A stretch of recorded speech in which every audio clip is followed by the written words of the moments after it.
So I had to come to Topeka to do some bids today, and I drove by like one of my old houses just because it was on the way, and then it made me really nostalgic to drive by all my old houses that I lived at in Topeka because there was a lot of them.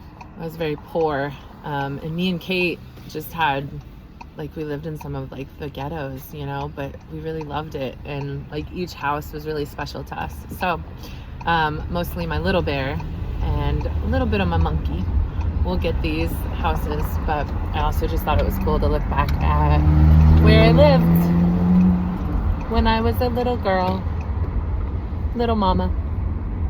So the first one is my parents' house that they bought.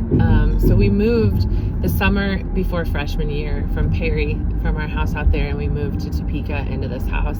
And I didn't know anybody or have any friends, so I spent the whole summer just like walking around the neighborhood, and I got really familiar with that neighborhood and like kind of fell in love with it. So that was cool. And then I started freshman year at Topeka West High School, and I didn't know anybody, but I got adopted pretty quickly by this group of punk rock kids, really cool kids. I felt really lucky to have met them. So yeah, that was cool.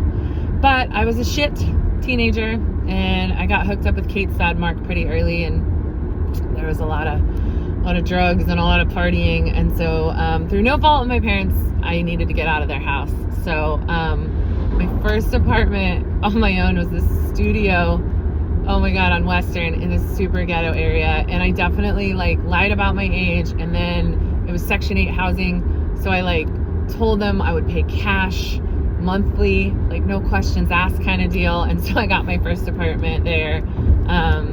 It was crazy. I didn't have a car or a phone.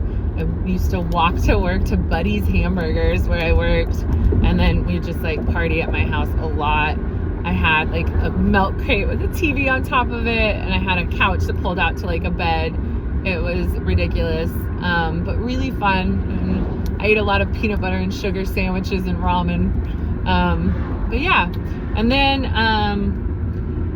after that, I moved in with Kate's dad, Mark, in this place on Taylor, this place. And I lived with Tony and Tanya and their daughter, Angel. We were all really young, not great, but man, like, we loved that kid. And yeah, it was really, I don't know, that was pretty rough there, rough and tumble. But, shit happens. And then Mark and I got our own place. We moved into this house on Western, which doesn't look anything like this. This is so much cooler. Back then it was just a white house. But that's where we brought Caitlin home from the hospital too. So that was her first house. It was a mess. There was a lot of people in and out, like people crashing on the couch, and it was just like a smorgasbord. I have some really good memories there of my cousin Jana, though. We spent a lot of time hanging out with the baby. And I don't know, I had to get out of there pretty quick though, because it was a mess. So me and Caitlin moved to our own place on College, this place. And we had an apartment there, and that was really cool. I wasn't there very long. Mark followed me and moved in. It was a bad situation. I got out of there, and I moved back in with my parents for a bit on that house, the first one. And that was where Kate spent the part of her, like most of her babyhood, was at my parents' house there. And that was cool. It was really lovely. And then my favorite place probably in Topeka was the apartment, this one on Topeka Boulevard. It was at the corner of 5th and Topeka Boulevard. Kate and I were there. We had this roommate, Heather, we lived with. And man, oh man, did I love that. It had like French doors and wood floors, and I don't know, it felt really special. We lived there for a while. Like Kate was like 18 months to like 3.5 there. So quite a while. I have some really great memories of that place. Yeah, so that was really a kind of a special place for us. And then we moved in with my buddy Johnny. I was bartending, and he was one of the bar patrons. Young guy, his wife had cheated on him in Cali, so he moved out here. Real sweet guy. And so he let me and Kate move into the house he bought in Highland Park. And that place was also really special, just because it was like me and Kate, digs. She made a lot of friends with the neighborhood kids. It was really cool. There was like a group of kids next door that she would play with, and the kids would like float back and forth between the houses. And I don't know, that was a special place too. Neil lived there with me, so heart. And then we moved to Potwin. And the Potwin house might be the most special of all of them, even if it's not my favorite.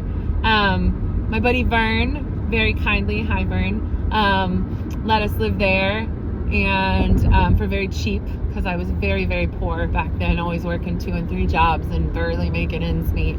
But that place was so gorgeous. I remember feeling like that was the first like real house I ever lived in, and I was trying to like make it nice. And that is the house that we brought Bella home to. So special for that too.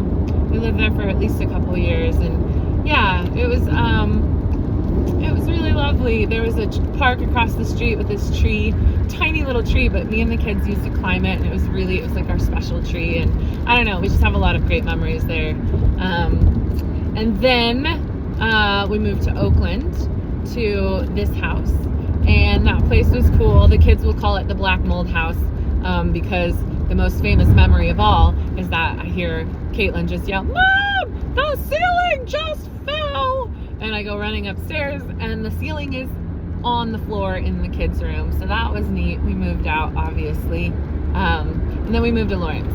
So the rest of the family lore is in Lawrence. But I don't know. It was really nice to drive around today and see all the old places, and just to remember the memories. I'm not gonna, like, disclaimer, I was a shit show parent. I was super poor and I was super young, so don't judge me, or do judge me, I don't give a shit. But me and the kids, like, it was a good time, man. Bells was little but very sweet and well loved, and Kate and I, man, that was our adventure. Like, that poor kid, she grew up with me, 19 to like 26 was like me and Kate just figuring our shit out together, and I couldn't have imagined a better partner in crime than that sweet girl, who's now a sweet adult.